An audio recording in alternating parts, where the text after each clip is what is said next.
¿Quién vive en Nicaragua? Gente que no vende patria. Buenos días. Bienvenidos y bienvenidas a Sin Fronteras. Hoy es 29 de noviembre de 2021, el último lunes de noviembre. La vamos contando. Con Carlos José Hurtado y con Luis Enrique Guerrero cuando son las 6 de la mañana con 30 minutos. Sin Fronteras, la revista con William Griggs Vivado en la primerísima 91.7 y 105.3 FM.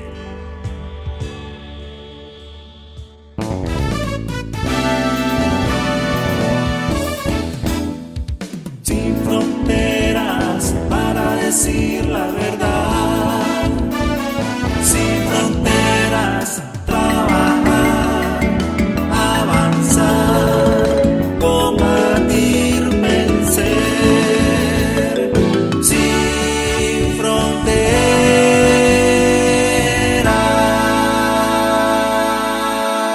6 de la mañana con 37 minutos. Ya vamos a hablar de Honduras, pero antes queremos enviar nuestras condolencias a los hijos de la capitana Leopoldina del Carmen Velázquez Calix, una compañera que estuvo como 40 años en la Policía Nacional, seguía activa en la policía y muy querida ahí en Plaza del Sol, en todos los policías que la conocían, muy querida por su amabilidad, por su trato respetuoso, por su alegría. Leopoldina nació en Somoto el 3 de enero de 1956, hija de Rosa Velázquez y de Julio Velázquez del Valle. Julio Velázquez fue uno de los miembros de la guerrilla del general Ramón Raudales. Lo que es verdad, como las tradiciones, la genética, ¿no?, del sandinismo, cómo se traslada. Una familia del lado de Madrid, ¿no?, las comunidades indígenas de Madrid.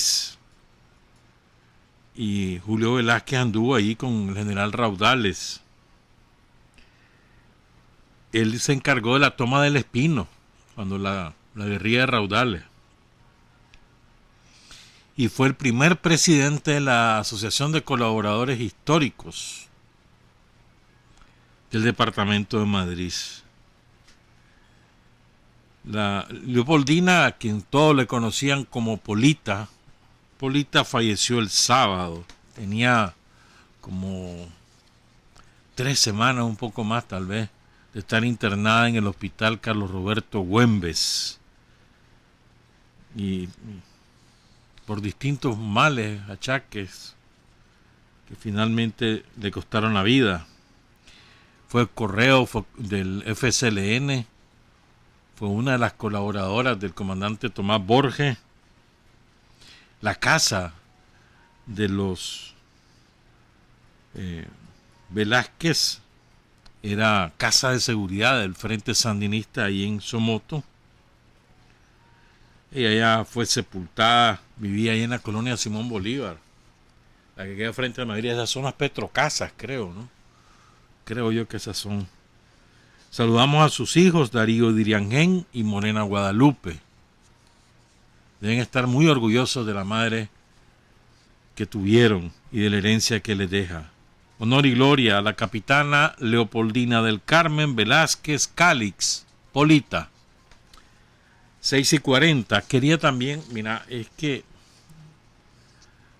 yo no sé, pues yo siento como propio los héroes de las luchas de los pueblos centroamericanos, por lo menos, pues. Ya no digamos, por no salir de las fronteras de la región. Y el 27 de noviembre de 1980 hubo un hecho terrible en El Salvador, terrible.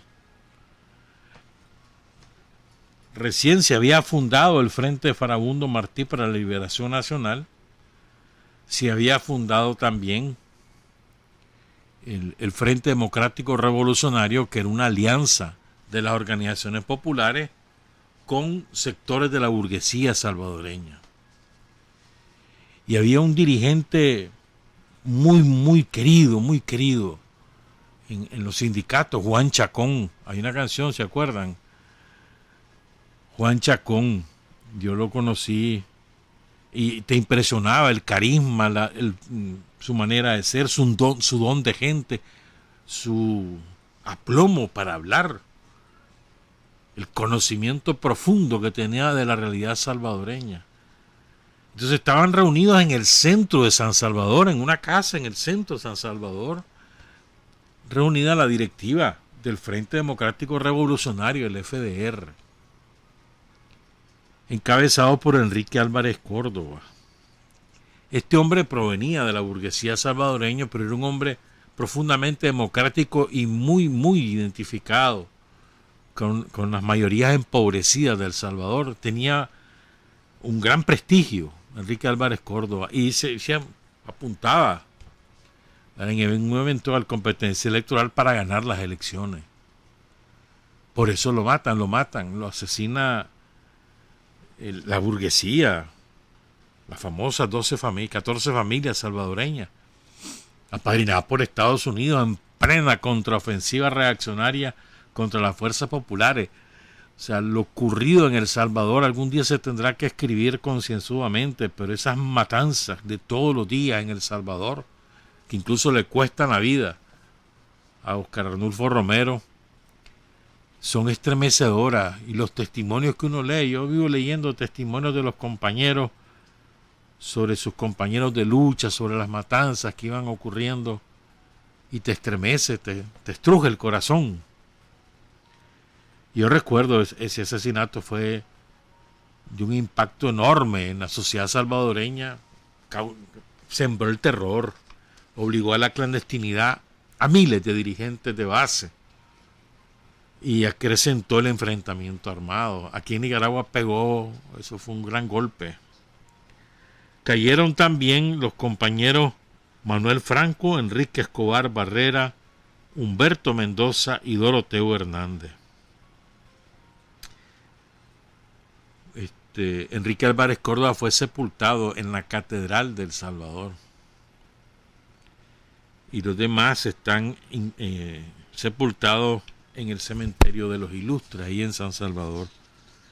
Pero de verdad que fueron gente muy importante en aquel momento. Y la sociedad salvadoreña, solo el sector revolucionario los recuerda. Es muy triste porque es gente que dio la vida por el pueblo de El Salvador, por la democracia en El Salvador, por la justicia en El Salvador, por la revolución salvadoreña. Y no es posible, ¿verdad?, que se echen al olvido, por lo menos un granito de arena, recordémoslo nosotros. Bueno, lo de ayer en Honduras es espectacular. Decíamos el viernes, ¿no?, que la única manera de evitar el fraude era una avalancha de votos. Eso fue lo que ocurrió, avalancha de votos. 20 puntos casi es la diferencia entre Xiomara Castro y el candidato de Juan Orlando Hernández del Partido Nacional y el partido más conservador. Los dos son muy conservadores, el Partido Liberal también, pues, pero el Partido Liberal quedó reducido al 9% de los votos. La mayor parte de la base liberal se fue con Manuel Zelaya en el Partido Libertad y Refundación, el Partido Libre, que es el que gana las elecciones ayer en una alianza variopinta, pues, pero el grueso de esa alianza es Libre, el partido fundado por Manuel Zelaya. Fíjate bien, a las 6:40 de la mañana, o sea, hace 5 minutos, vamos a actualizar, espérate. A las 6:40 de la mañana, con el 51.42% de las actas escrutadas, o sea, más de la mitad ya está contado, ¿verdad? Xiomara Castro tiene 53.61% de los votos, gracias a 961.181 votos. O sea que es probable que ella sume aproximadamente 1.850.000 votos al final del escrutinio, más o menos. Nasri Asfura, que es el alcalde actual de Tegucigalpa, logra apenas el 33.87% de los votos. O sea, casi 20 puntos de la diferencia. Son 607.237 votos. Y muy atrás, con el 921, el Partido Liberal. Después hay como 15 candidatos más. Entre todos, no llegan al 1%. Entre todos. Ahí van a perder personería un montón de partidos. Entonces hay muchas cosas que destacar, muchas cosas que reflexionar sobre lo de Honduras, independientemente de lo que ocurra una vez que ella asuma el gobierno. Independientemente de eso, ya lo ocurrido ayer es un motivo para alegrarnos por el pueblo hondureño. La felicidad de la gente ayer en las calles era genuina. O sea, ahí nadie convocó a nadie. O sea, la gente se lanzó a las calles, tiró cohetes, puso música a todo volumen. Fue impresionante en todas las ciudades de Honduras. En San Pedro Sula, en Tegucigalpa, en Choluteca, en Nalní, allá arriba en Puerto Cortés. Es que en todos lados. Impresionante. Yo pasé viendo eso toda la noche y la madrugada y de verdad que fue muy bonito, muy bonito. O sea, ya solo eso vale la pena, pues. Solo por eso nos tenemos que alegrar, independientemente de cómo resulte el gobierno de Xiomara Castro. Y además culmina, recuerden, está culminando 12 años de resistencia. 12 años. O sea, el pueblo hondureño está dando una gran lección de dignidad y de valentía. Por los votos sacó al partido que causó el golpe de Estado, que patrocinó el golpe de Estado. Por los votos saca al partido que ha permitido que Honduras se convierta prácticamente en un narcoestado, en un país virtualmente entregado a Estados Unidos. Por los votos. Y la gente, y no hubo incidentes de mayor relevancia ayer. En la campaña electoral sí hubo como 30 muertos, incluyendo candidatos a alcalde y a concejales, como 30 muertos. Pero ayer fue una jornada ejemplar, algunos incidentes normales, pues, que si quitaron esto, que si no pusieron aquello, eso lo normal, pues, pero ninguno de gravedad, ejemplares. Además, una cantidad enorme de hondureños votando, algo que no se veía en muchos años. De hecho, es la elección con mayor votación de las últimas, creo que son las últimas 5 elecciones, la de mayor participación en la de ayer, 5 creo haber leído. Estamos hablando que participó el 68% de los electores, y eso que todas las cantidades de hondureños que se han ido a raíz de la violencia, de las pandillas, del narcotráfico, de la enorme pobreza que cunde en Honduras. 70% vive en la pobreza, más del 40% en la extrema pobreza. ¿Verdad? Se han ido, qué sé yo, como 500,000 de hondureños en los últimos 10 años. Una romería, sobre todo a Estados Unidos, principalmente a Estados Unidos, no únicamente, pero principalmente a Estados Unidos. Entonces, por esa gente ya vale la pena todo lo ocurrido ayer. Vamos a seguir hablando de todo eso, pues, porque hay muchas cosas que reflexionar, pero yo quiero presentarles, porque seguramente la mayoría de ustedes no lo escuchó, el discurso de Xiomara Castro. Ayer fue un discurso corto. Leí a alguien que lo calificó de esta manera: prudente, elegante y potente. Y es verdad, esos 3 adjetivos describen perfectamente el discurso ayer de Xiomara Castro. Con mucho aplomo, con mucha serenidad, contenta, sí, pero no se dejó llevar por el entusiasmo e hizo un discurso conciliador, pero también reivindicativo del pueblo salvadoreño. Escuchemos a Xiomara Castro. Buenas noches. Ganamos.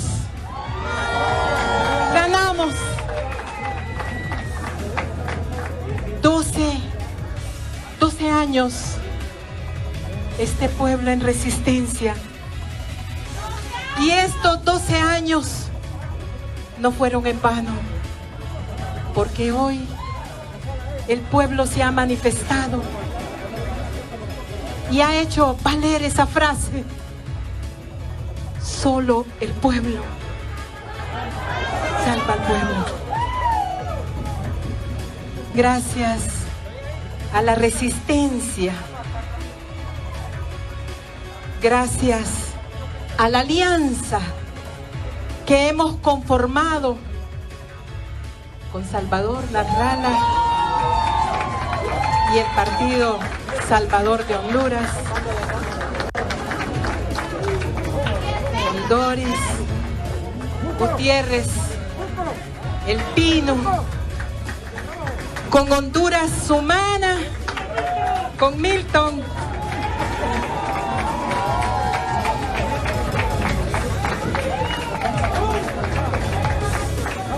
con los liberales en oposición,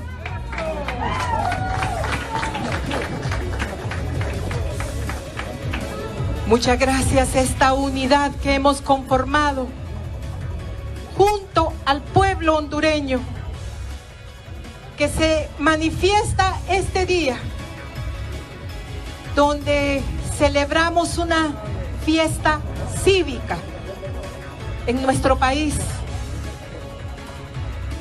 Quiero también enviar desde lo más profundo de mi corazón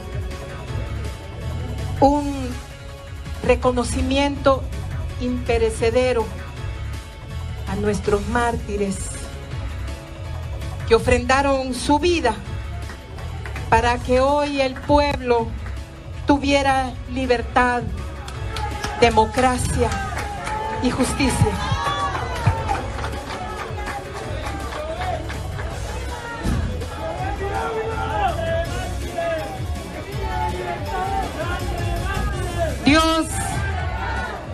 Dios tarda, pero no olvida.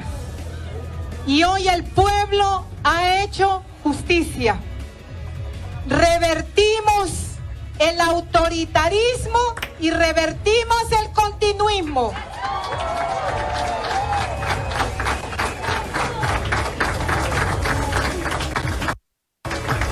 En toda esta campaña que hemos desarrollado, nunca hicimos un video o hicimos un mensaje ni de ataques,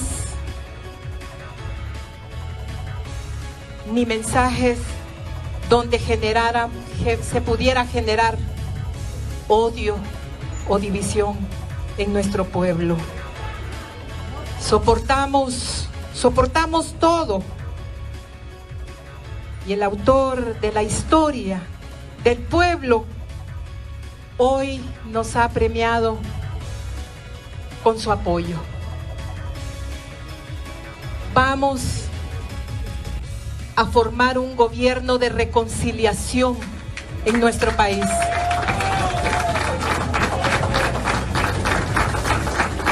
Un gobierno de paz y un gobierno de justicia. Vamos a iniciar un proceso en toda Honduras para garantizar una democracia participativa, una democracia directa, porque vamos a las consultas populares. Esas serán una norma para gobernar a través de los gobiernos locales, alcaldes, diputados, diputadas del Congreso Nacional y del Poder Ejecutivo. Nunca más, hondureñas y hondureños, nunca más se va a abusar del poder en este país.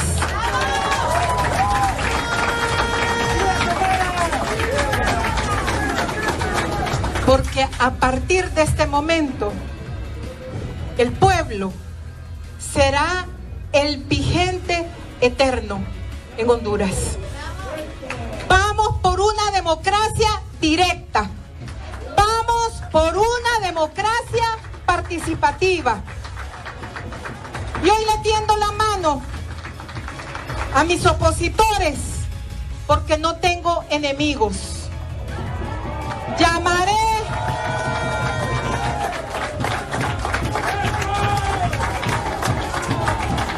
a un diálogo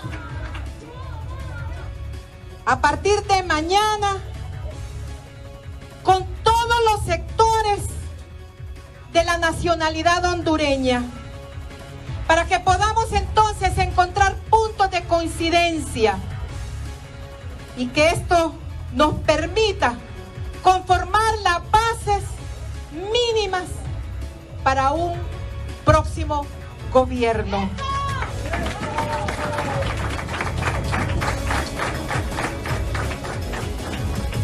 Decirle al pueblo hondureño, este pueblo que nos escuchó y que recorrimos todo el país, que todas las promesas que nosotros realizamos tengan la seguridad y la confianza que vamos a cumplirlas.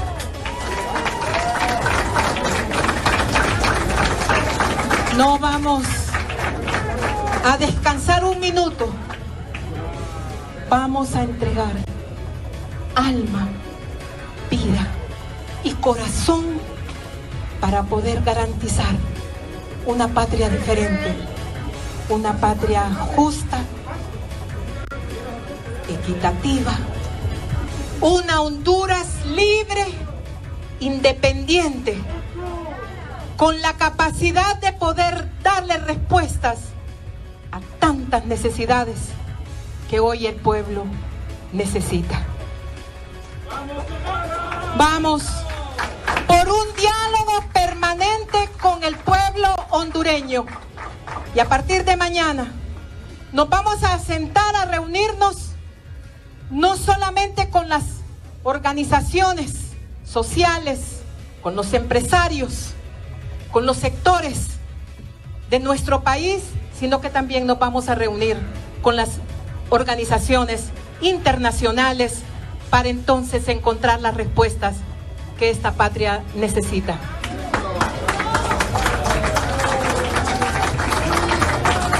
Vamos a construir una nueva era. Vamos a construir juntos y juntas una nueva historia para el pueblo hondureño. Hoy quiero decirlo desde lo más profundo de mi corazón y que sienta el pueblo hondureño que fuera la guerra, fuera el odio, fueran los escuadrones de la muerte, fuera la corrupción, fuera el narcotráfico y el crimen organizado, fuera las sedes, no más pobreza y más miseria en Honduras. Hasta la victoria, siempre unidos, pueblo, juntos vamos a transformar este país. Muchas gracias.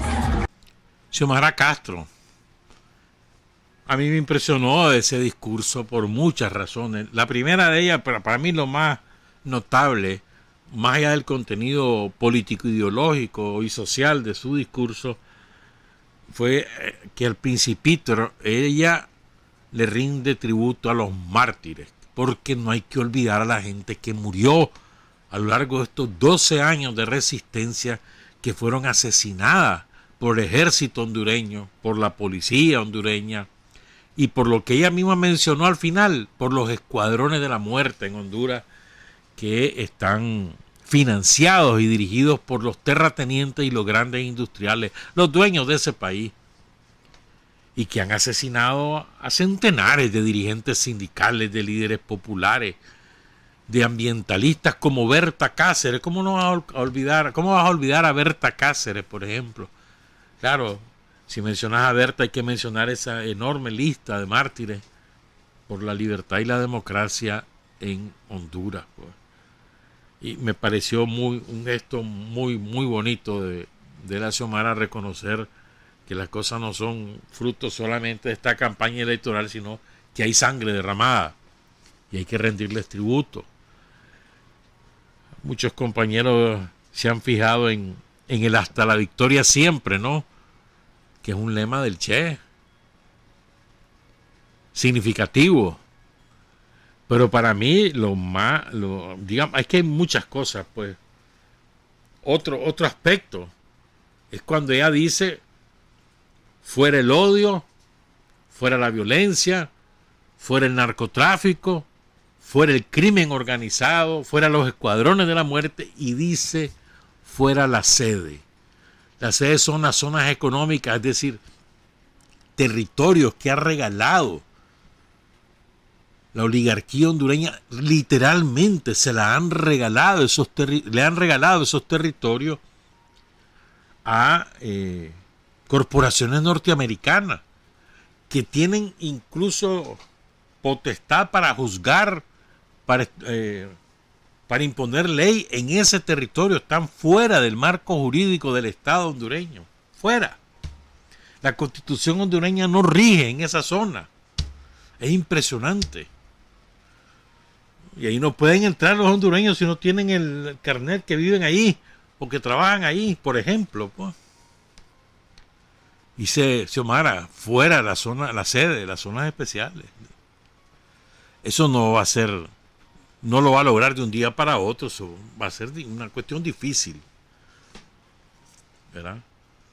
Y ahora, el mencionar explícitamente en su discurso de la victoria, mencionar explícitamente a los escuadrones de la muerte requiere valentía. Valentía, o sea, que se la da ese cuerpo enorme del pueblo salvadoreño, de 1.800.000, 1.900.000 hondureños que la cuerpan, que votan por ella. Eso es lo que le da la fuerza a Xiomara para decir ahí, con todas sus letras, fuera los escuadrones de la muerte, que han asolado Honduras no solamente desde hace 12 años, que llevan asolando Honduras décadas, desde los tiempos de Tiburcio Carías, desde antes. Porque los escuadrones de la muerte fueron creados por los dueños de las bananeras, los yanquis que eran dueños de las bananeras en Honduras. Y que como no les resultaba eficiente el ejército de turno en Honduras, entonces ellos tenían su propio ejército y asesinaban a los dirigentes de los trabajadores hondureños en las bananeras. Pero eso era lo común, y fue lo común a lo largo de todas estas décadas. Estás hablando de más de 100 años de sufrimiento de ese pueblo. Es la primera vez que tiene la oportunidad a ver qué ocurre, ¿verdad? Pero tiene la oportunidad de cambiarlo. O sea, ha votado por Xiomara Castro a sabiendas que tiene un programa progresista, que se va a enfrentar a los poderosos de Honduras, a sabiendas de eso. A sabiendas que por esas razones sacaron a Manuel Zelaya, esposo de Xiomara Castro, los derrocaron con un golpe de Estado. Esos que ahora saludan y felicitan al pueblo hondureño por la democracia, esos mismos europeos, yanquis, OEA, patrocinaron el golpe de Estado contra Manuel Zelaya. Ahora, felices ellos con la democracia, así como no. 12 años después, el pueblo dice, vuelvo con Zelaya, vuelvo con Xiomara. Vamos a ver si ahora nos derrocan. ¿Verdad? Es decir, y te digo, tiene una tarea titánica por delante Xiomara Castro. Se va a enfrentar a los poderes fácticos. Los medios de comunicación en Honduras, todos, digamos los hegemónicos, prensa escrita, prensa digital y televisión, excepto TV Globo y Radio Progreso. Radio Progreso, que es de los jesuitas, y TV Globo, que es de un periodista ahí que es medio loco, pero que ha sido bueno, pues, como vocero de la expresión popular. Excepto eso, hermano, tal vez algunas radios locales en los departamentos de Honduras, todo lo demás está en manos de los dueños de Honduras, que no son los directores de esos medios, ni son sus periodistas, son los dueños de Honduras, los dueños de esos medios. O sea, son grupos económicos perfectamente focalizados. Aparecen con distintos nombres, como por ejemplo la Prensa y el Heraldo, y es lo mismo, el mismo dueño. Para citar un ejemplo. Pero después está la Tribuna igual, después todos esos canales, ahí le regalaron frecuencia a TV Azteca, que es perversa en su política informativa en Honduras. Por ejemplo, pues. Entonces, Xiomara nunca le dio entrevista a ninguno de esos medios. Xiomara se fue con la gente en los mítines en casi todos los municipios que ella fue durante la campaña electoral y en los medios digitales, las redes sociales. Esa fue la estrategia de campaña de Xiomara. Fuera los medios grandes, fuera. Porque sabía a quiénes respondía. Más, todos esos medios la buscaban a Xiomara no con el genuino interés de hacer periodismo, sino para ver en qué trampa caía, de qué manera le sacaban alguna declaración para hacerle daño. Y Xiomara no cayó en la trampa. O sea, con mucha astucia. Se nota, o sea, 12 años de resistencia, acumular sabiduría, hermano. Si a eso le suma los casi 4 años que estuvo gobernando Manuel Zelaya, tener 16 años de experiencia ahí. De saber quién es quién en el teje y maneje. Y esa victoria también vos tenés que recordar que detrás de todo esto ha estado Manuel Zelaya. Te puede caer bien o te puede caer mal, pero si Manuel Zelaya no se ha preocupado por organizar esa estructura partidaria, y el gran organizador es él, claro, con toda la resistencia. Recordemos que estaba al frente de la resistencia, que ese es la columna vertebral del Libre, es la resistencia, que son los maestros, los trabajadores de la salud, los pobladores, los campesinos, los obreros agrícolas, los ecologistas, los indígenas, los lencas. O sea, son un montón de agrupaciones. Los afrocaribeños allá acaban de asesinar hace como un año a la cúpula de dirigentes de los negros hondureños. Los secuestraron, desaparecieron, nunca aparecieron. Esa es la columna vertebral de todo este movimiento que desemboca en el triunfo de Xiomara ayer.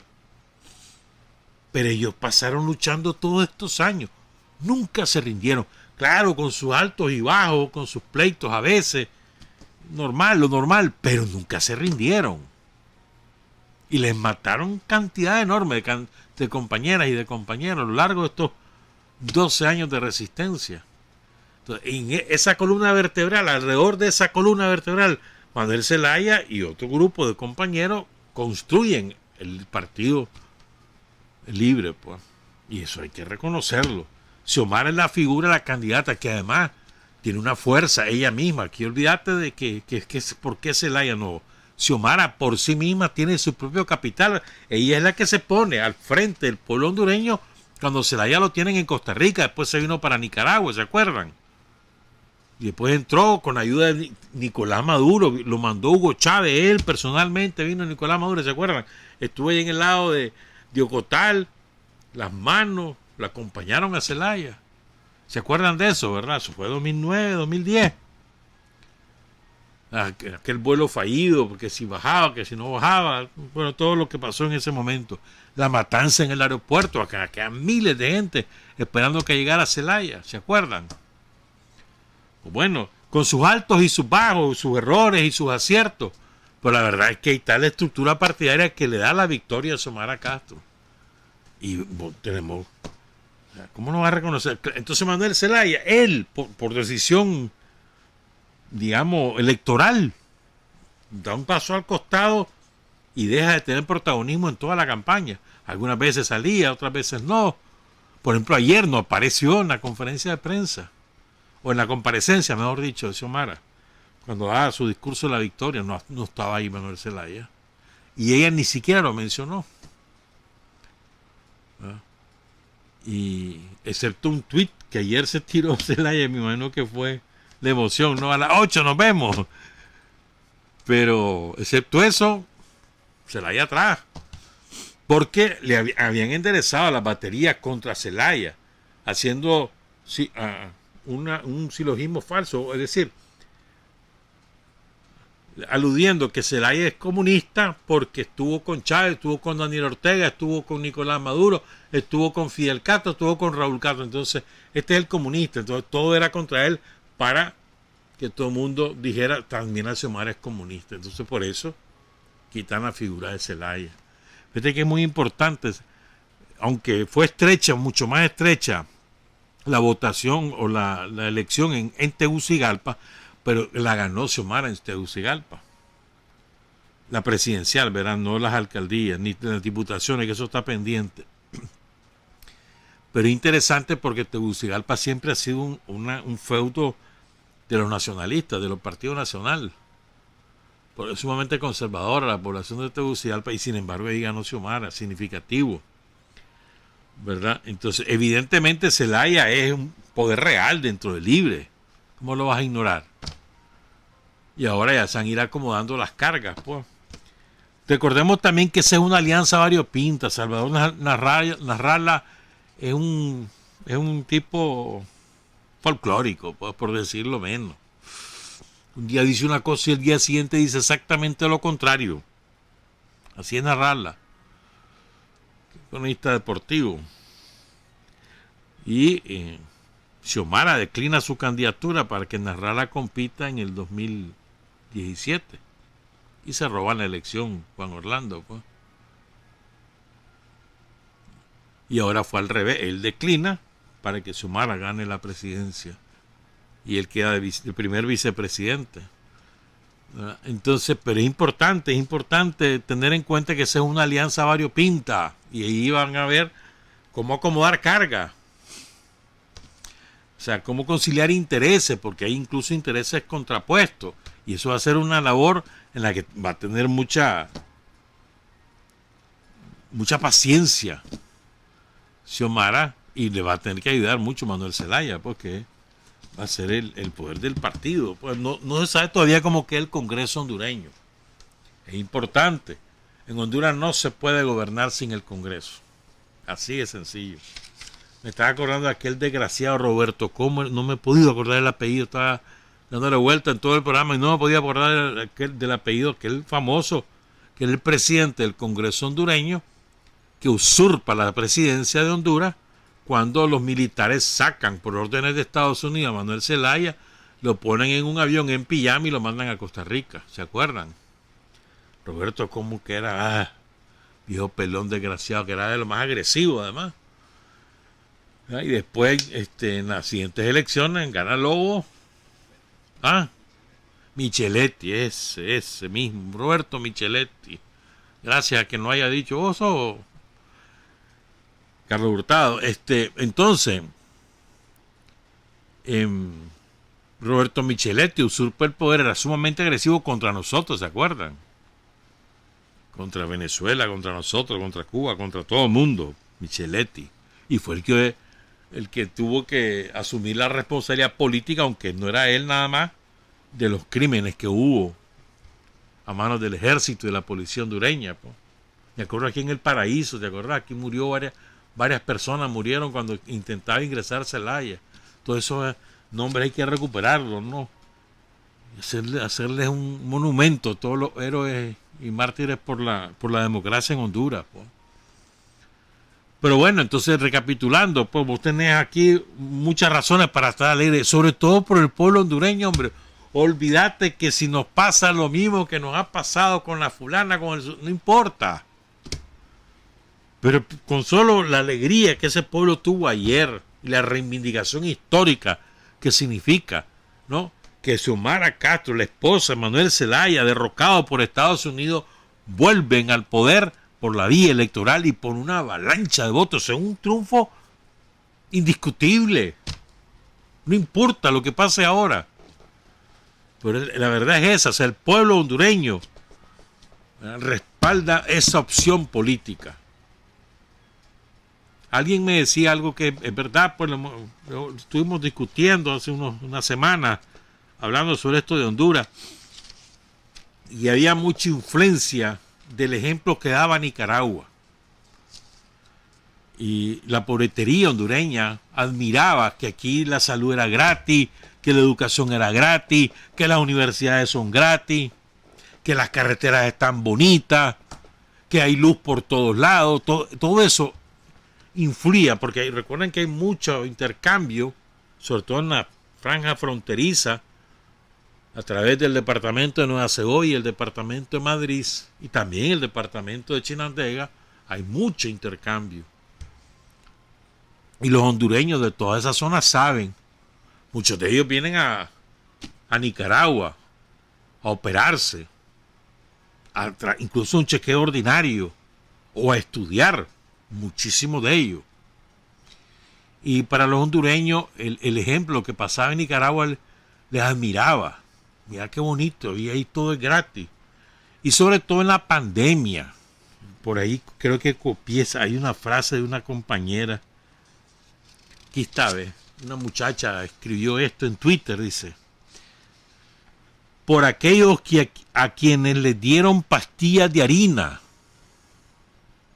en los hospitales, por los que murieron por falta de oxígeno y suplementos médicos, por los que fueron por cita y se la agendaron dentro de 3 años, por los que huyen del país por la falta de empleo, por ellos, por nosotros, por Honduras, se van. Es lindo esto.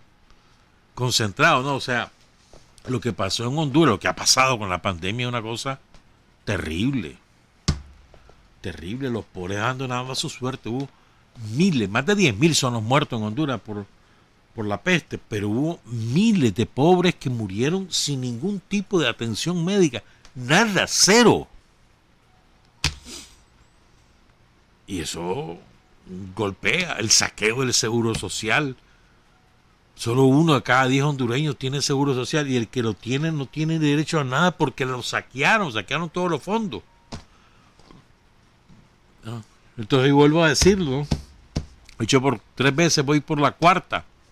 Sin importar lo que pase de aquí en adelante, solo lo que ocurrió ayer vale la pena.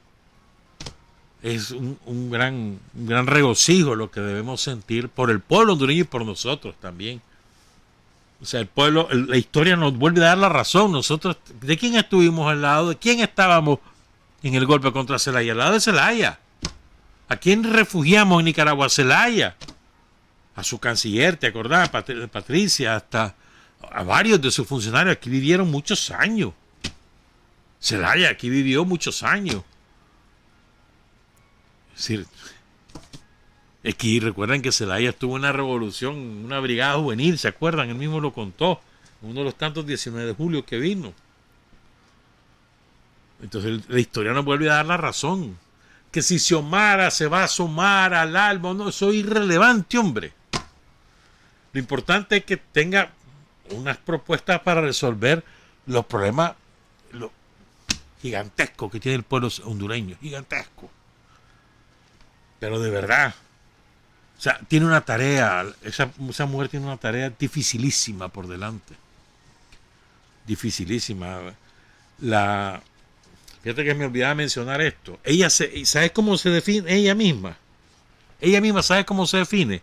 Feminista, antipatriarcal, incluyente y revolucionaria. Así se define ella. Una mujer que viene de los sectores medio altos, educada en una familia de hacendados, estudia administración de empresas, tiene 62 años, una mujer relativamente joven, ¿no?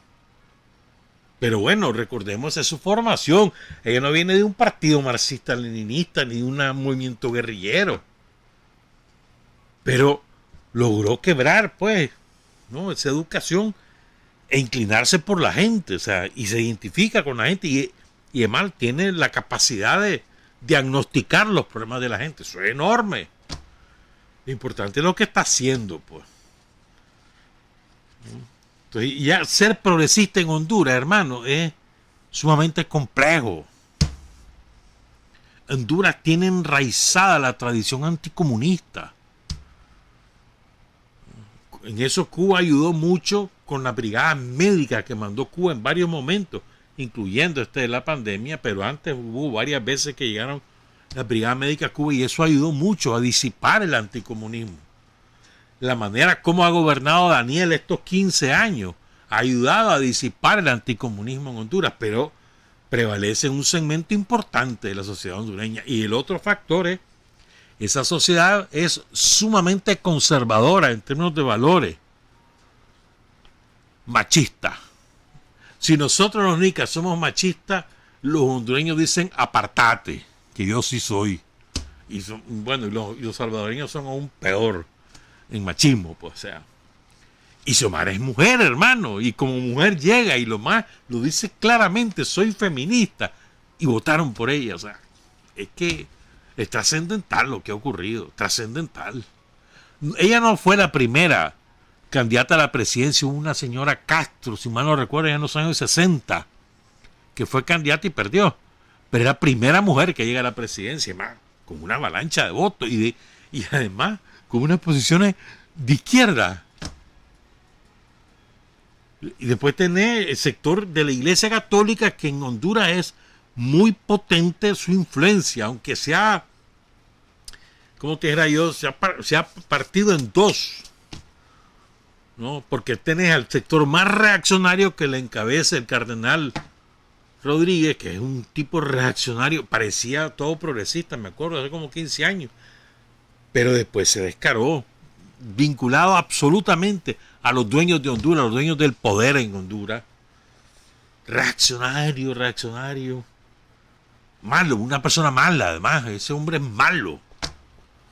Le descubrieron unos chanchullos enormes, unos escándalos, ahí lo investigó el Vaticano, después Chitón Pitillo con la investigación. Pero ese tipo es malo de maldad, ese cura. Y como él hay bastantes ahí en Honduras, ¿verdad? Hay otro segmento de los obispos que es menos reaccionario, no voy a decir que son progresistas, son menos reaccionarios, son más sensibles, ¿no? Al sufrimiento del pueblo hondureño, el sufrimiento real del pueblo hondureño, pues. ¿Sabes de qué imágenes me estaba acordando? De las imágenes del año pasado, ¿te acordás?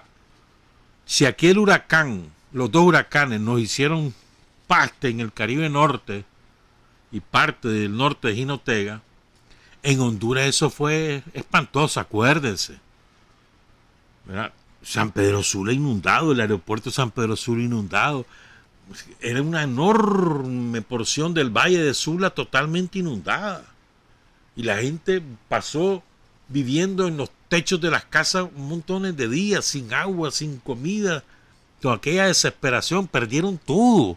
De eso me estaba acordando ayer cuando estaba viendo a la Xiomara, pues, o sea, de ese sufrimiento enorme. Y mira ahora, es bonito, lo que ha ocurrido es muy bonito. Claro, uno espera grandes cosas ahora, ¿no? Nosotros desde fuera de Honduras, pero el que más espera es el pueblo hondureño.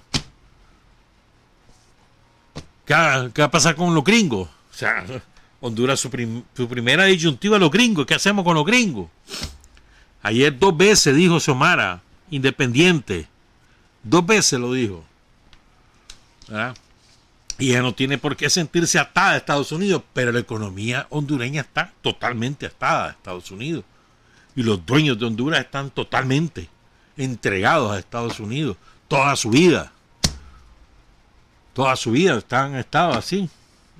¿Qué van a hacer con Estados Unidos? ¿Y qué va a hacer Estados Unidos ahora? Con semejante avalancha de votos. ¿Qué van a hacer? ¿A qué van a cuestionar? ¿Qué van a comenzar a conspirar otra vez?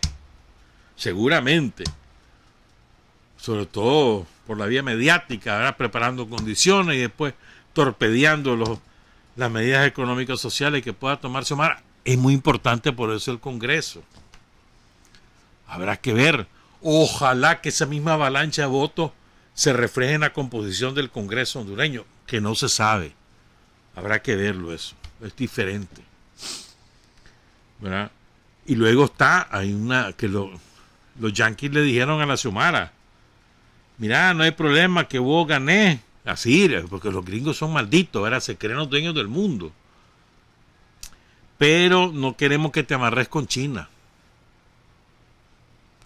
Déjame a Taiwán aquí, habrá que ver si es que se Xiomara, ¿verdad? Con Taiwán y con China. Pues China ha tenido mucho interés en entrar a Honduras, como lo ha tenido en Nicaragua, pues, pero ya sabemos cómo ha sido nuestra posición. Taiwán con nosotros ha sido incondicional y pues, nosotros sabemos ser amigos, pues. Pero tiene la disyuntiva. ¿Y qué va a hacer con los militares? Los militares, ¿cómo van a reaccionar?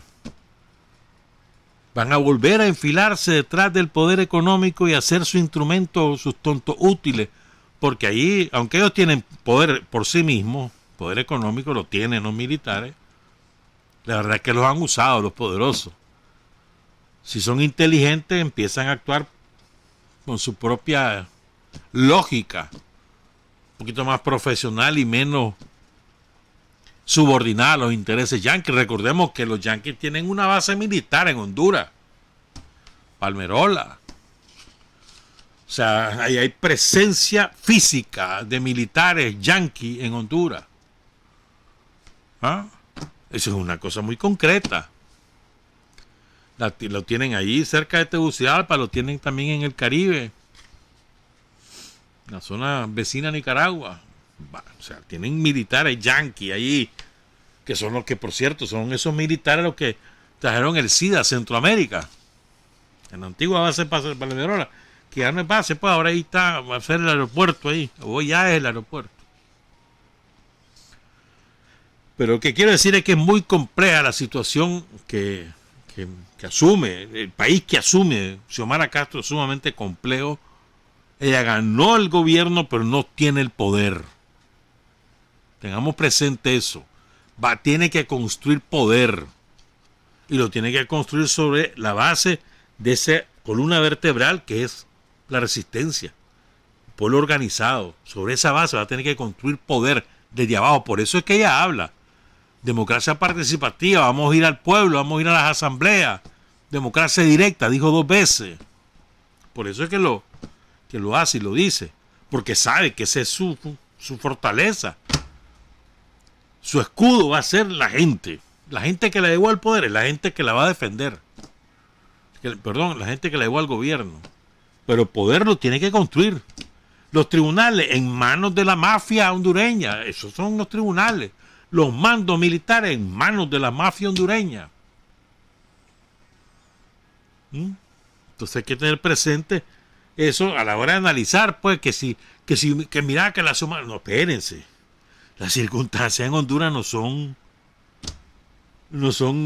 ¿cómo te dijera yo? Un jardín de rosas. Son sumamente complejas.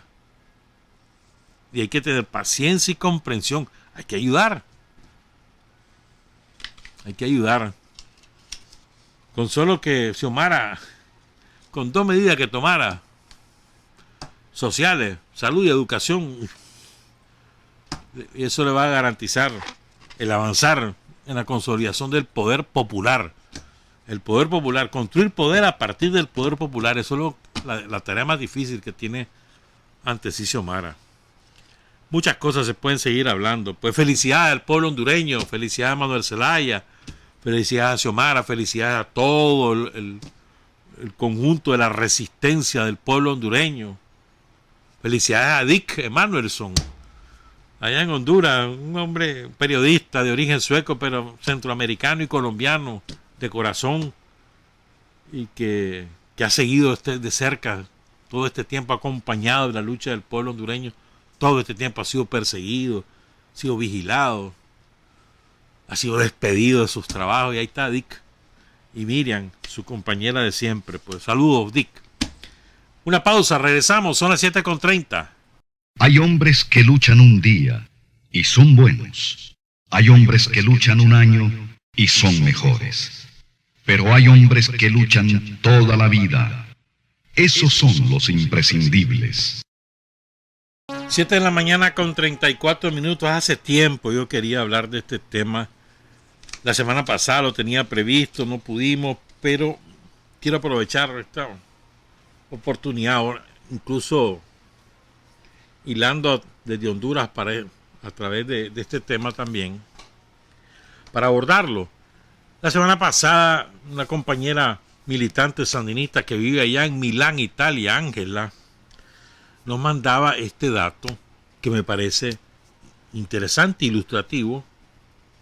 Y después he estado leyendo algunas cosas esta semana de algunos que están ahí pegando alaridos porque dicen que los están persiguiendo en Centroamérica. Entonces se trata de una organización de mujeres de Afganistán llamada RAWA, siglas en inglés, Asociación Revolucionaria de Mujeres de Afganistán. Las mujeres RAWA.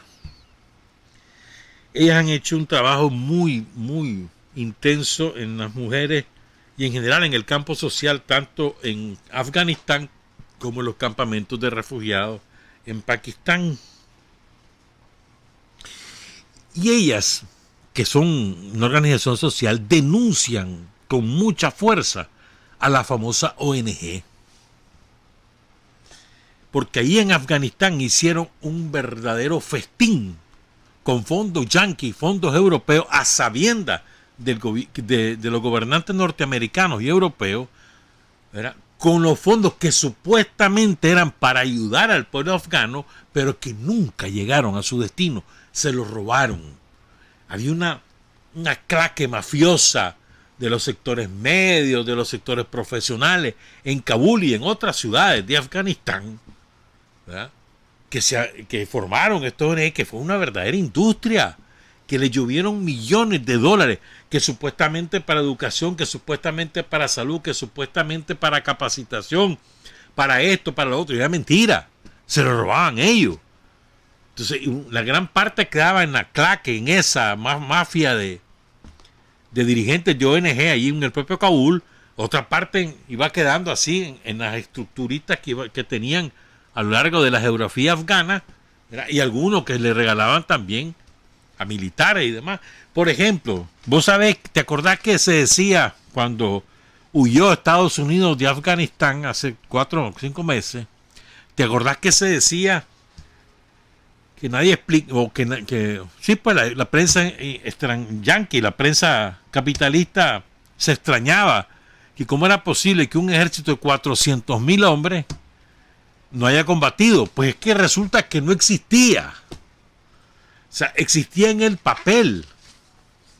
Porque los yanquis le entregaban el presupuesto según la cantidad de hombres. Entonces cada general en cada ciudad de Afganistán inventaba los soldados y oficiales que tenía para tener más reales. Entonces realmente el ejército afgano no era superior a 60.000 hombres. No tenía más de 60.000 hombres. Y declaraban 400.000. Pues así lo mismo el negocio de los ONG en Afganistán. Aquí en Nicaragua y en Centroamérica, el boom de los ONG empieza a finales de los años 80. Pero sobre todo adquiere fuerza en los 90. Los ONG locales propios y los ONG incluso internacionales. El gran auge de los ONG, de la fórmula ONG, es a partir de la Revolución Popular Sandinista. Porque fue un instrumento que usaron los militantes de la solidaridad de Europa, de Estados Unidos, de Canadá, de Australia, de muchos países del mundo. Fue el instrumento que usaron para canalizar fondos que le ayudaran al pueblo de Nicaragua, porque eran fondos que realmente venían para el pueblo de Nicaragua. Venían las brigadas y ellos traían los reales y compraban las cosas y se ponían a trabajar con la gente, convivían con la gente. Muchos internacionalistas murieron por esa razón. Y no solamente internacionalistas de países comunistas, no, franceses, suizos, norteamericanos, alemanes. Sí, hombre. ¿Ya? Entonces los ONG servían para extraer fondos de los gobiernos europeos, de los gobiernos locales, regionales o nacionales, federales, y los traían. Así comenzó todo. Después en los años 90 se volvió una industria diferente. Aquí en Nicaragua se fundaron muchísimos ONG. Creo que la cifra anda por los 3.000, algo así, ¿verdad? Y entonces se convirtió en un modus vivendi. Y se construyeron espacios de poder y de contrapoder. Al principio de contrapoder, sobre todo en la primera mitad de los 90, pero apenas ocurre la derrota del ramirismo dentro del Frente Sandinista, el ramirismo ocupa todo eso, la mayor parte de esos espacios de ONG y los convierte en aliados del sistema y en canalizador de fondos para su funcionamiento político, y dejan de llegar los fondos a la gente. Y lo digo con conocimiento de causa, porque yo trabajé en ese mundo. Entonces, pero además ahí, o sea, se convirtió en dos cosas: en un modus vivendi de muchos profesionales que estaban en esos ONG, que ganaban muy bien, y más en aquellas circunstancias de los años 90, y al mismo tiempo se creó, no sé si podríamos decir creó, pero al menos se fortaleció la cultura de la indigencia, en lugar de la cultura de la resistencia y la organización popular en el seno de las comunidades, la cultura de la indigencia, de manera que la gente solo se sentaba, escribía un proyecto y decía: mira, aquí está mi proyecto, conseguirme los reales, esperaban que llegaran los reales y ya estaba. En lugar de la cultura de la resistencia y la lucha popular, adormeció la conciencia ciudadana en muchos casos. Ese perverso trabajo de los ONG, eso fue lo que ocurrió en Nicaragua. Pero además adquirieron poder político. Yo recuerdo que en los años 90, y la primera mitad de los 2000, había un ONG, no voy a decir su nombre, en la ciudad de Jinotega, tenía sede en Jinotega, pero tenía influencia en todo el departamento de Jinotega y en parte del departamento de Matagalpa, que tenía mucho más poder que la alcaldía y cualquier delegación ministerial en el departamento. Era el poder real, era un ONG y era el poder real. Nadie los elegía, nadie supervisaba sus cuentas, a nadie le rendían cuentas en Nicaragua, le rendía cuentas a los donantes, y eran los que mandaban. Tenían una flota vehicular, hermano, que le zumbaba, ¿viste? Entonces, vos querías tener algún influencia o algún resultado, tenías que ir ahí a ese ONG. Y así habían bastantes, ¿oíste? Por los recursos que manejaban. Uno de los grandes resentimientos de ese segmento de los ONG es que el gobierno de Nicaragua asumió la dirección de las políticas nacionales, y les digo a la ONG: yo no te autorizo a trabajar en ningún territorio si no te pones de acuerdo conmigo de previo. ¿Para qué querés? A ver, ¿qué proyecto tenés? ¿Cuál es tu objetivo? Y cómo eso se compatibiliza con mis prioridades. Y ahí empezó un conflicto que desemboca en el año 2018, pero no me digas que empezó. No, hermano, empezó antes. Porque habían ONG que mandaban en el Ministerio de Salud. A ver, habían ONG que tenían tomadas las comisarías de la mujer. Habían ONG que tenían tomadas segmentos del Ministerio de Educación. Hasta que el gobierno de Nicaragua dijo: hasta aquí nomás, fuera, yo decido las políticas, no las deciden ustedes, fuera. Entonces se empezó a reducir su poder político, pero quedaron los funcionarios. Entonces inventaron siglas que ahora aparecen por donde quiera. Han crecido como chichicaste, hermano, por todos lados. Son un chichicaste, ¿verdad? Entonces aparecen como que si fueran representantes de ellos mismos, y se adueñan del espacio sociedad civil y no representan a nadie más que a ellos mismos, nada más. Pues ni siquiera tienen proyectos en ejecución que beneficien a un significativo número de personas, nada, no tienen nada. Son ellos, los funcionarios de esos ONG, que incluso se quedaron sin fondo y ahora inventan siglas. Ese mismo fenómeno ocurre en toda Centroamérica. Por eso es que Bukele les está cortando la ala, porque muchos de esos ONG se convirtieron en ese poder.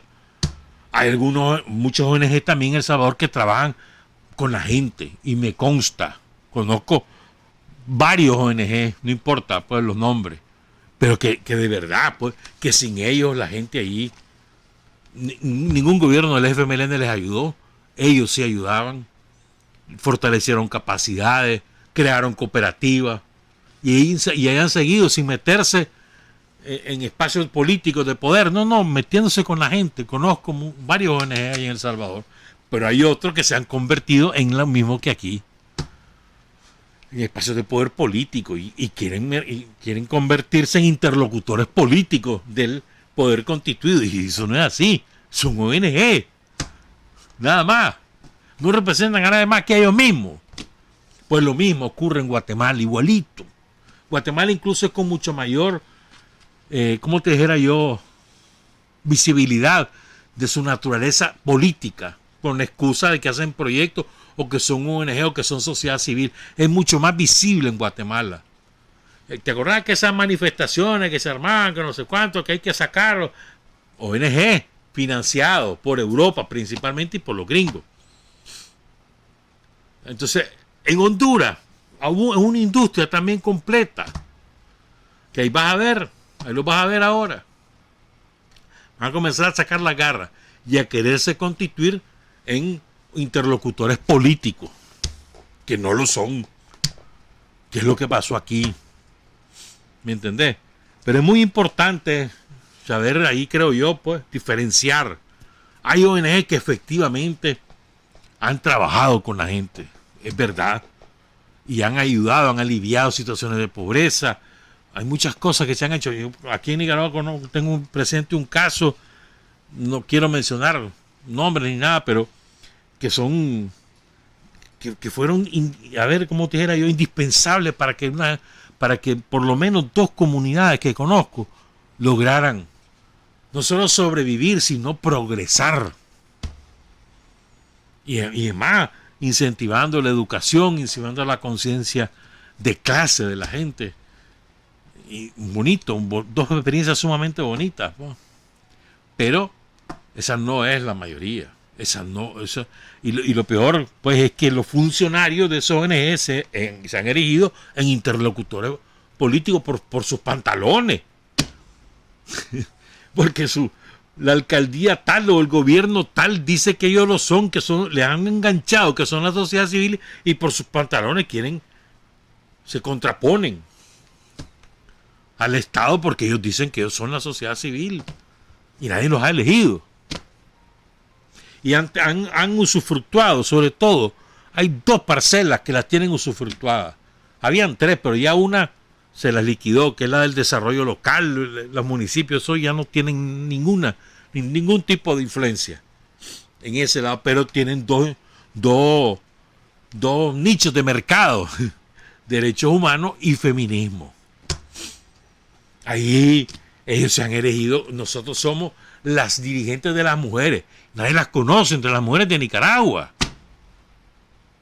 Se conocen entre ellas.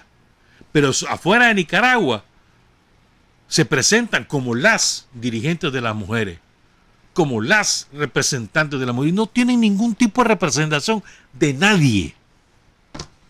Nadie las ha elegido, además. Nadie. Pero lo mismo pasa en el tema de derechos humanos. Es una industria. Ganan montones de reales. O sea, manejan fondos. No te estoy hablando de centavos.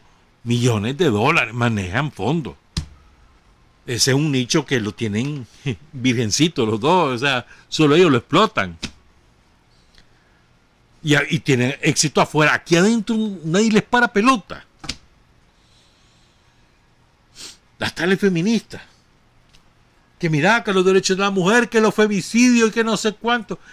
Hace mucho más por los derechos de la mujer, el MEFCA, empoderando a las mujeres que tengan sus propias capacidades económicas y productivas para que ningún hombre las llegue a gobernar, que cualquier discurso de estas mujercitas que se las pican de ser las grandes dirigentes de las mujeres en Nicaragua. Sí, hombre. Hace mucho más usura cero. Por citar otro ejemplo, pues. Aquí sobran los ejemplos de cómo las mujeres se han ido abriendo espacio, además, asumiendo roles protagónicos por ellas mismas, por sus capacidades, no por ser mujer, sino por sus capacidades. Y entonces, pero esta ONG allá se la creen, en los cuentos se los creen, ahí en Alemania, en Holanda, en Suecia, hasta los españolitos, ahí, en todos esos lados se lo creen el cuento. Las representantes de las mujeres, las defensoras de los derechos humanos, qué cosa, defensoras de derechos humanos, a ver, ¿de cuáles? Sí, hombre. Te podría decir miles de ejemplos en Nicaragua de violaciones de derechos humanos que jamás en su vida han aparecido para defender esos derechos. ¿Verdad? Pero bueno, es importante tener clara esa película. Y ahora esa película se va a desarrollar como... Ahí andan denunciando que mira el colmo, ¿ves? Que se me había olvidado mencionar eso. Mira el colmo, ¿ves?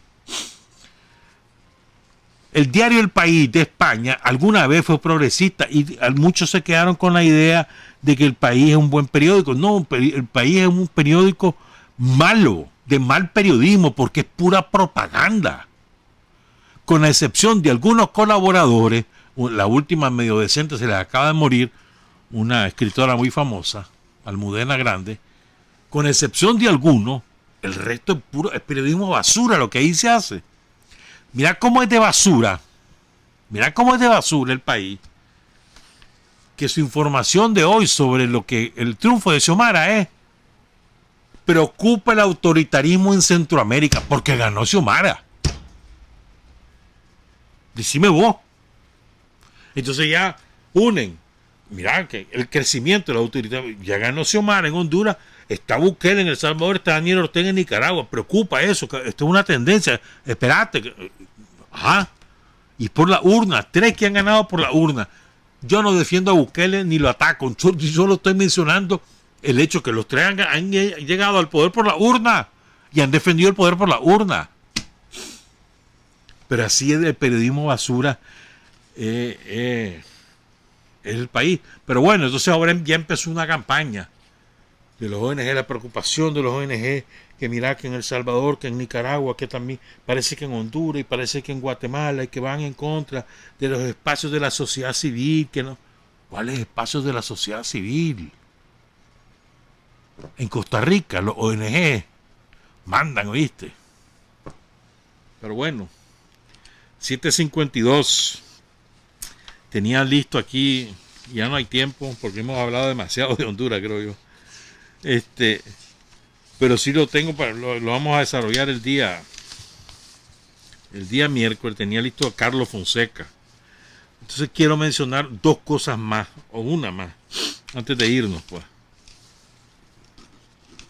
Y vamos a hablar de varias cosas. De Carlos Fonseca vos lo lees y lo volvés a leer y cada vez le aprendes una cosa nueva. Y vas a ver, ahí les voy a contar cosas nuevas, o sea, ángulos nuevos de problemas antiguos. Yo quería mencionar esto. Miren cómo es la hipocresía, cómo es la doble moral, ¿no? De Europa. Yo tengo Europa, para mí es el peor fenómeno político en política exterior que ha ocurrido en los últimos 60 años, hermano. Es una verdadera vergüenza. ¿Cómo pueden ser tan abyectos, tan basura? Son la industria del estercolero. Eso es lo que son todos esos dirigentes europeos. Una vergüenza. Cómo apadrinaron la destrucción de Libia, y el asesinato de Muammar el-Gaddafi. Esa Europa, incluyendo algunos que se la dan de izquierda, esa Europa fue cómplice del asesinato de Muammar el-Gaddafi y de la destrucción de Libia, el país de mayor índice de desarrollo humano de África, de mayor progreso humano en África. Lo destruyó Europa y Estados Unidos. Lo mismo han hecho en Siria, lo mismo hicieron en Irak, lo mismo hicieron en Afganistán. Es una vergüenza. Son ustedes, los de la Unión Europea, una vergüenza. Y se las pican de demócrata y andan predicando demócratas por todos lados y andan predicando qué hacer y cómo no hacer en unas elecciones. Debería darles vergüenza, ustedes, los que produjeron el nazismo, los que produjeron a Mussolini, los que produjeron a Franco, los que produjeron a Hitler, los que produjeron al rey de Bélgica que masacró 1 millón de africanos en el Congo, por ejemplo. Entonces, esta Unión Europea, ¿sabe lo que le dijo a Rusia la semana pasada? Borrell, por supuesto, el pobre mequetrefe ese. ¿Saben lo que le dijeron a Rusia? Rusia firmó un pacto de ayuda humanitaria con Donbass y con Lushan, que son 2 regiones de mayoría, de población mayoritaria, de origen ruso, o sea, de rusoparlantes y además de etnia proveniente de Rusia, que están en Ucrania y que Ucrania las ha tratado de desaparecer del mapa, literalmente. Entonces Rusia, estas dos regiones se han armado, han declarado su independencia, ¿verdad? Y con la ayuda de Rusia, obviamente. Entonces Rusia hizo un tratado con ellos de ayudarle y favorecer su desarrollo económico, su actividad económica, con determinadas prerrogativas en Rusia. Entonces, la Unión Europea, la semana pasada, a través de Borrell, del mequetrefe Borrell, le exigió a Rusia cesar el acuerdo de ayuda humanitaria a Donbass. Entonces, lo que quieren es que se muera la gente de Donbass. Eso quiere la Unión Europea. O sea, Vladimir Putin decretó, ¿verdad?, hace como mes y medio, fue algo más o menos así, que las 2 repúblicas, la de Donetsk y Lugansk, puedan acceder a licitaciones públicas rusas y eliminar todas las barreras comerciales, de intercambio comercial entre Rusia y ambas regiones. Esto es para facilitar que la gente pueda vivir, pueda tener trabajo, pueda comer. Entonces salió la Unión Europea: derogue eso. Le exigimos que derogue eso. ¿A santo es qué? Pero además en ese plan, Borrell, ¿qué mequetrefe, Manu? Vamos a pasar al basurero de la historia que va a entrar ese hombrecito, ¿verdad? Y además, recordad, Ucrania tiene bloqueadas las 2 regiones, no les permite intercambio comercial, etcétera, etcétera, con el resto de Ucrania. Y además, ni siquiera les permitieron vacunas contra el COVID. Así de maldito ha sido Ucrania. ¿Verdad? Entonces, le dice Borrell, es que imbécil ese pobre hombre, ¿verdad? Le dice Borrell a Putin: usted, dice, tomó medidas unilaterales y agravan el conflicto en el este de Ucrania. Porque está salvando a la gente. ¿Ah? Dice un comentarista ahí de Sputnik: es decir, todo lo que sea proteger a la población de Donbass es agravación del conflicto. Siguiendo esa lógica, los ataques militares del ejército de Ucrania contra las 2 autoproclamadas repúblicas contribuyen a la paz. O sea, la guerra, según él, de acuerdo a la lógica de Borrell, la guerra contra esas 2 comunidades, 2 poblaciones, contribuyen a la paz. La matanza de esas 2 poblaciones es para la paz, en esa lógica de Borrell.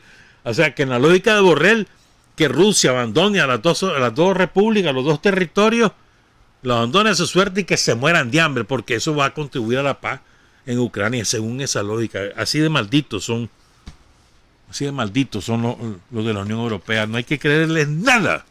Ahí llegaron a Honduras en el plan: aquí venimos nosotros, Superman de la Unión Europea, venimos aquí a decir si son buenas o si son malas las elecciones. Una vieja ahí hablando babosada a cada rato, mano. Que si participación, que se callen los candidatos, con un endioseamiento que se han creído. Ya no se diga el subsecretario de Estado que le dio instrucciones a los partidos lo que tenían que hacer en un famoso Twitter. Así de descarado, una absoluta falta de respeto a la soberanía de los pueblos.